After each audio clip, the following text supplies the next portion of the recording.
ही ठोकर पड़ जाए लेकिन माता कभी रोने वाली नहीं है।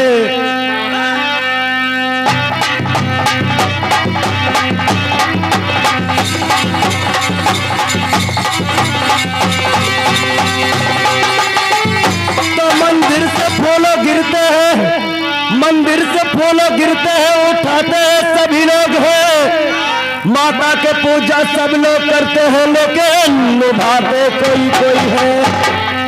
हाँ अरे गाँव पछुआ एक पकड़ के प्यारा हो मान लिया और सब ही देव तनिया सतान हो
मौने लई डाला रिया के तकर हुए मालन तोहरे हर मौने लई डाला रिया कामुन बिरौनवा कठोल हो मां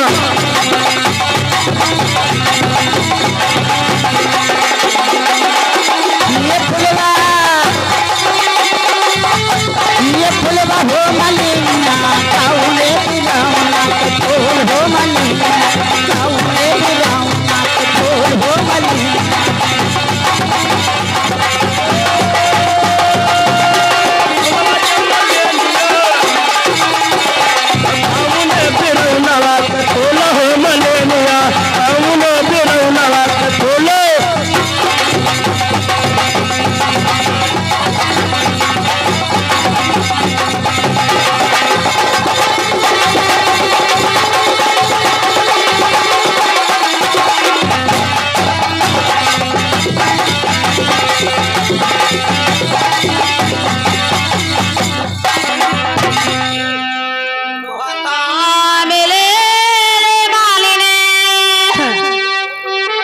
हरे हाथा मिले मालिने हे मौनी रे डलारिया हो मलिया बहिनी हरे हाथा